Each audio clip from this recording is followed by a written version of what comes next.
नमस्कार दोस्तों, हरे कृष्णा। मेरे इस चैनल पर आपका स्वागत है।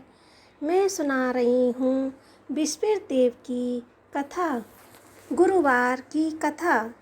प्राचीन काल में एक बहुत ही निर्धन ब्राह्मण था। उसके कोई संतान नहीं थी। वह नित्य पूजा करता था। उसकी स्त्री न स्नान करती और न किसी देवता का पूजन करती। इस कारण ब्राह्मण देवता बहुत दुखी रहते थे। अपनी पत्नी को बहुत समझाते, किंतु उसका कोई परिणाम नहीं निकलता। भगवान की कृपा से ब्राह्मण के यहाँ एक कन्या उत्पन्न हुई। कन्या बड़ी होने लगी। प्रातः स्नान करके वह भगवान विष्णु का जप करती। बृहस्पतिवार का व्रत भी करने लगी। पूजा पाठ समाप्त कर पाठशाला जा तो अपनी मुट्ठी में जौ भर के ले जाती और पाठशाला के मार्ग में डालती जाती। लौटते समय वही जौ स्वर्ण के हो जाते तो उनको बीन कर घर ले आती। एक दिन वह बालिका सूप में उन सोने के जौ को फटक कर साफ कर रही थी कि तभी उसकी माँ ने देख लिया और कहा कि हे बेटी, सोने के जौ को फटकने के लिए सोने का सूप भी तो होना चाहिए। दूसरे दिन गुरुवार था। कन्या ने व्रत रखा और बृहस्पति देव से सोने का सूप देने की प्रार्थना की और कहा कि हे प्रभु, यदि सच्चे मन से मैंने आपकी पूजा की है तो मुझे सोने का सूप दे दो। बृहस्पति देव ने उसकी प्रार्थना स्वीकार कर ली। रोजाना की तरह वह कन्या जौ फैलाती हुई पाठशाला चली गई। पाठशाला से लौटकर जब वह जौ बीन रही थी तो बृहस्पति देव की कृपा से उसे सोने का सूप मिला। उसे वह घर ले आई और उससे जौ साफ करने लगी, परंतु उसकी माँ का वही ढंग रहा। एक दिन की बात है। कन्या सोने के सूप में जब सौ साफ कर रही थी, उस समय उस नगर का राजकुमार वहाँ से निकला। कन्या के रूप और कार्य को देखकर वह उस पर मोहित हो गया।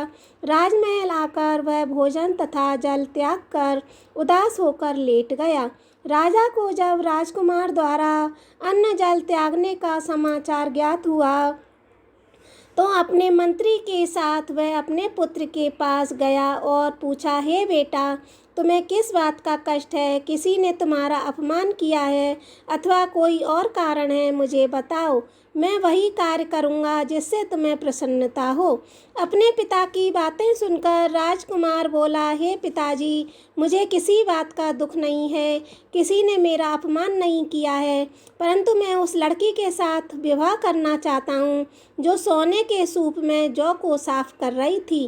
राजकुमार ने राजा को उस लड़की के घर का पता भी बता दिया। मंत्री उस लड़की के घर गया। मंत्री ने ब्राह्मण के समक्ष राजा की ओर से निवेदन किया। कुछ ही दिन बाद ब्राह्मण की कन्या का विवाह राजकुमार के साथ संपन्न हो गया। कन्या के घर से जाते ही ब्राह्मण के घर में पहले की भांति गरीबी का निवास हो गया। एक दिन दुखी होकर ब्राह्मण अपनी पुत्री से मिलने गए। बेटी ने पिता की अवस्था को देखा और अपनी माँ का हाल पूछा। ब्राह्मण ने सभी हाल कह सुनाया।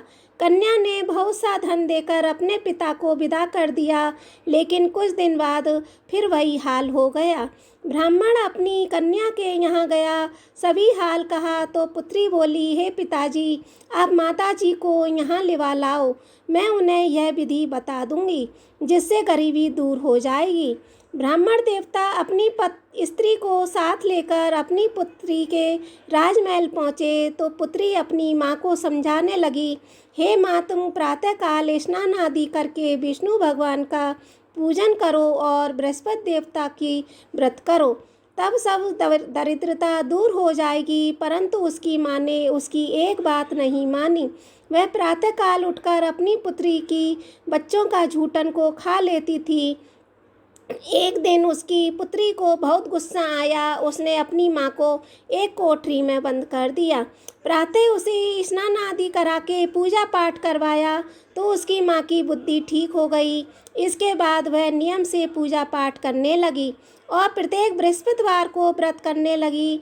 इस व्रत के प्रभाव से मृत्यु के बाद वह स्वर्ग को गई। वह ब्राह्मण भी सुखपूर्वक इस लोक का सुख भोग कर स्वर्ग को प्राप्त हुआ। बृहस्पति देव सभी कामनाएं पूर्ण करते हैं जो सद्भावना पूर्वक बृहस्पतिवार का व्रत करता है एवं कथा पढ़ता है, सुनता है, कहता है, और बृहस्पति देव उनकी सभी मनोकामनाएं पूर्ण करते हैं, उनकी सदैव रक्षा करते हैं। जो संसार में सद्भावना से गुरुदेव का पूजन और सच्चे मन से हृदय से करते हैं, उनकी सभी मनोकामनाएं वैसे ही पूर्ण होती हैं जैसे सच्ची भावना से रानी और राजा ने बृहस्पति देव की कथा का गुणगान किया तो उनकी सभी इच्छाएं बृहस्पति देव जी ने पूर्ण की। इसलिए सबको कथा सुनने के बाद प्रसाद लेकर जाना चाहिए, हृदय से उनका मनन करते हुए, और जय श्री राम और क्या कहते हैं बृहस्पति देवता की जय बोलना चाहिए। ओम नमो भगवते वासुदेवाय।